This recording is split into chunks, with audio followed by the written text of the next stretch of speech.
graça e a paz do Senhor Jesus Cristo a todos. Esse é talvez o assunto mais discutido em todas as religiões.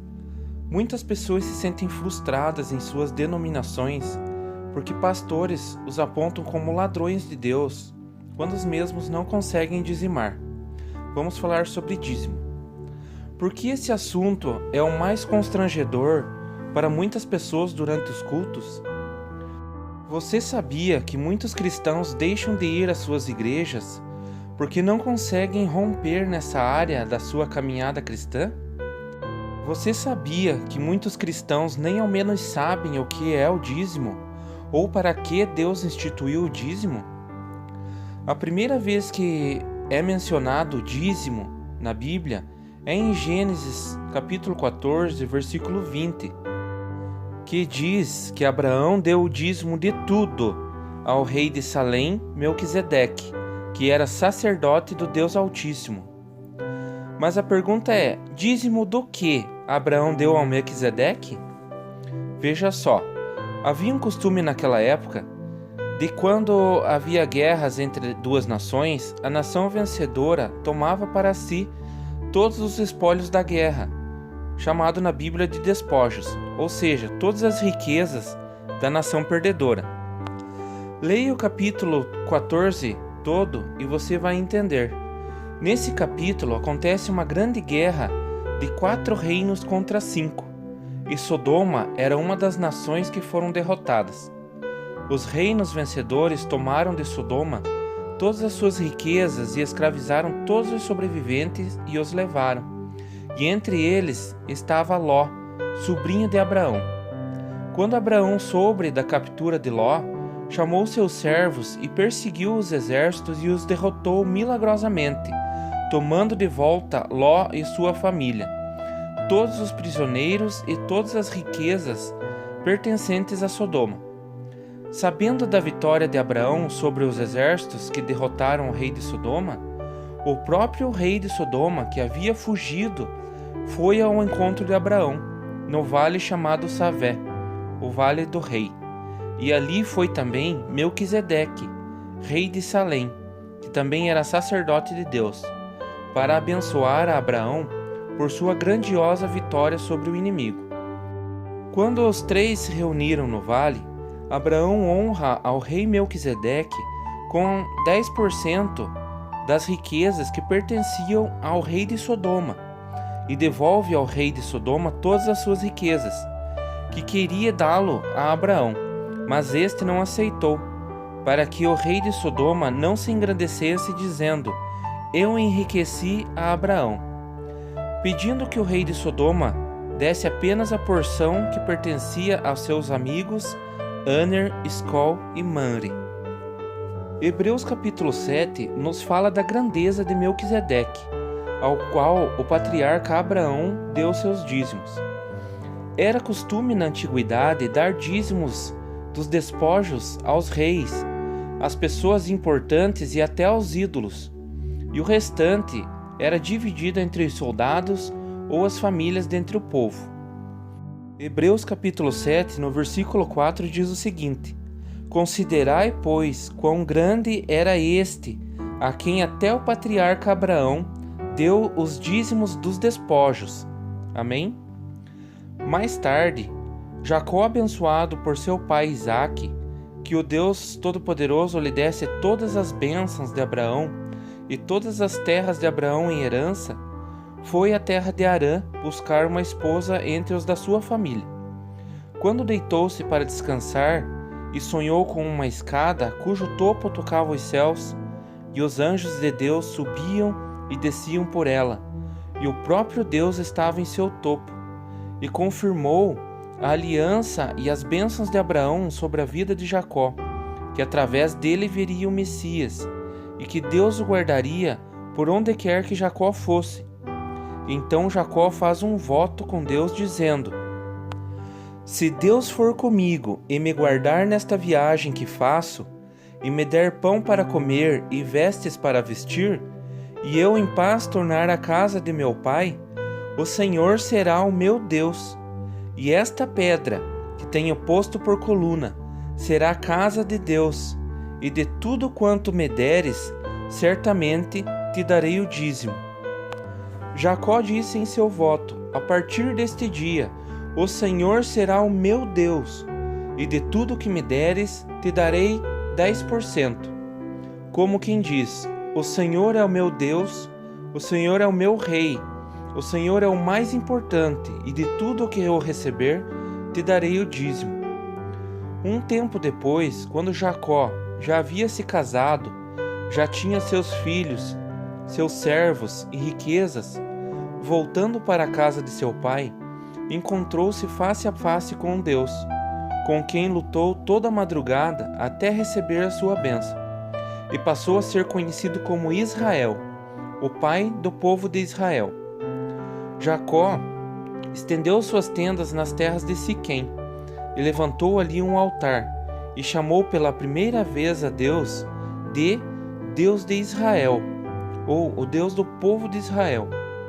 Muitos anos mais tarde, quando Israel se estabeleceu como povo, após a saída do cativeiro do Egito, a nação dos 12 filhos de Jacó, das 12 famílias dos filhos de Jacó, Deus escolheu Arão, irmão de Moisés, da família de Levi, para ser sacerdote no tabernáculo no deserto.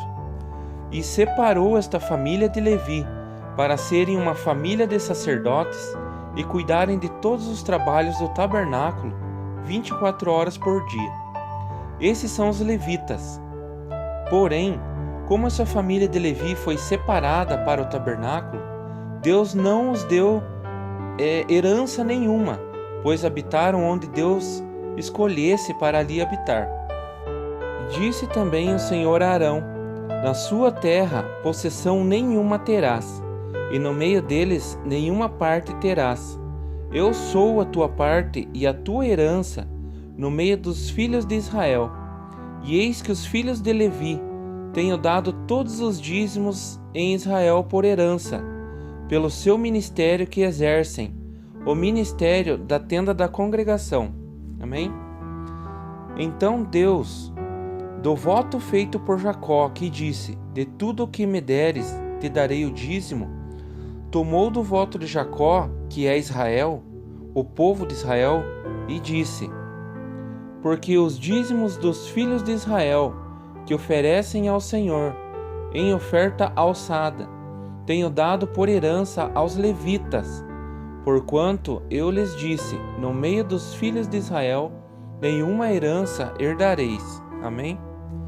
E Deus instituiu o dízimo aos levitas, cujo ofício era o ministério, o sacerdócio no tabernáculo, e mais tarde no templo, para seu mantimento e de suas famílias. E todas as 11 famílias trabalhavam nos campos, e criavam seus rebanhos de gado e ovelhas, e de tudo o que vos nasciam, davam 10% à família de Levi, para seu mantimento.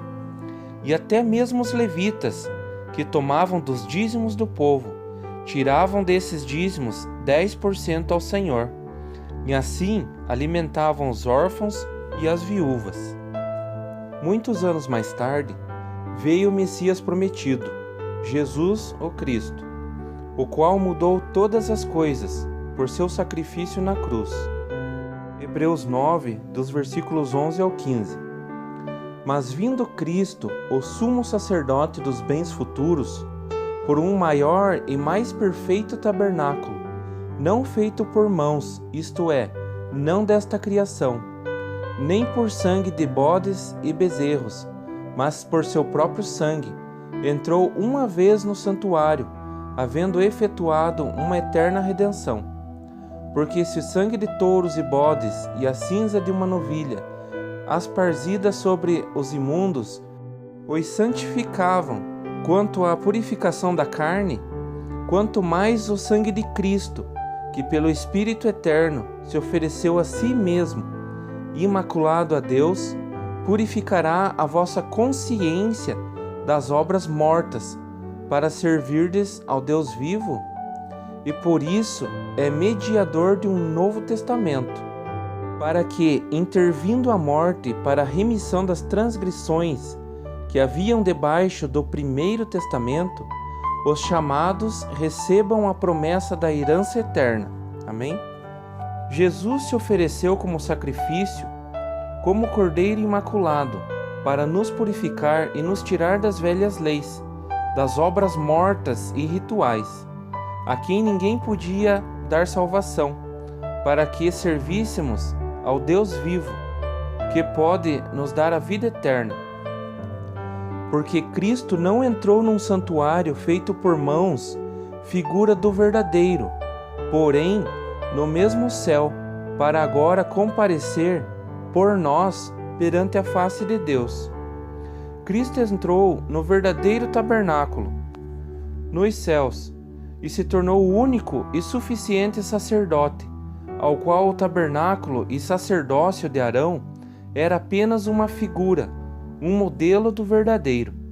Mas este não era perfeito e condenava o homem com suas leis impossíveis de serem cumpridas. Porém, o autor de Hebreus nos ensina que se a perfeição fosse pelo sacerdócio levítico, porque sob ele o povo recebeu a lei, que necessidade havia logo de que outro sacerdote se levantasse, segundo a ordem de Melquisedeque, e não fosse chamado segundo a ordem de Arão?